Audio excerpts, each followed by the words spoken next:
So what you saw in the thumbnail and what you're seeing right now is the front page of the pro-Trump conservative New York Post, basically saying to Donald Trump, stop the insanity, recognize you lost to Joe Biden, recognize the result, and move on and think about your legacy. And this is massive, guys. The New York Post is one of the most pro-Trump major news sources in the entire United States, and it has been for years. They're not just pro-Republican, they are a pro-Trump source. And they are the ones really taking the lead over other sources in some ways in saying, you gotta give it up.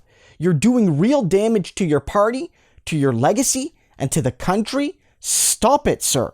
And that's something that some other sources haven't had the courage to do yet. We have to recognize that this is not an isolated piece. This is not a letter to the editor.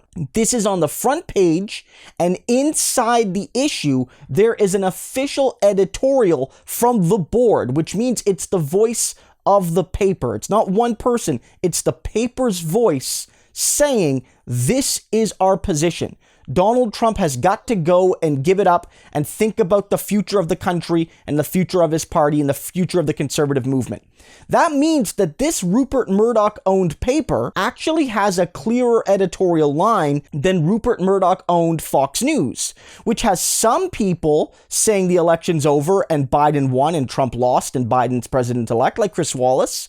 But then others, especially a lot of their primetime hosts and some of the people on Fox Business as well, like Lou Dobbs, basically saying it isn't. Trump could still take it. Don't stop fighting for him. Conservatives that aren't standing with him right now are betraying Trump and betraying the base of the Republican Party. And that means that Fox News has a really muddled editorial line. So the Post coming out and saying this is vital. I want to read you some of this because they're trying to make it clear here that if Donald Trump wants to go down as a good conservative leader, he needs to recognize this result. So there's a mixture here of calling Trump out, but also appealing to his self-interest, including the potential success of another run in 2024. So I want to read this to you. Written by the New York Post editorial board, the opinion piece opens with, Mr. President, it's time to end this dark charade.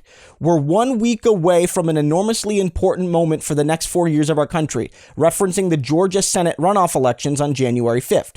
You have tweeted that as long as Republicans have courage, they can overturn the results and give you 4 more years in office. In other words, you're cheering for an anti-democratic coup.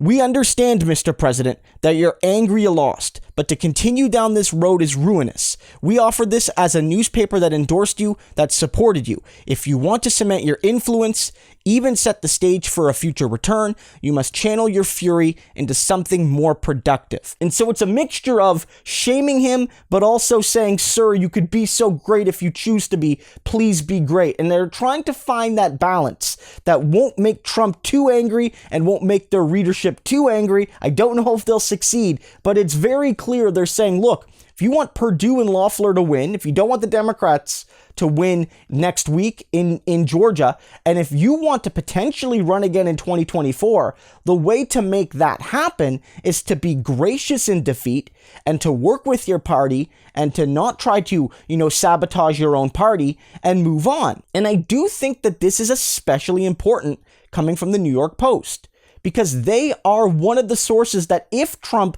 was going to try and legitimize, an unjust taking of power, he would need. You need media sources to legitimize your coups and things like that. And you're losing them. You're losing them clearly. And you still have Fox, but not all of Fox.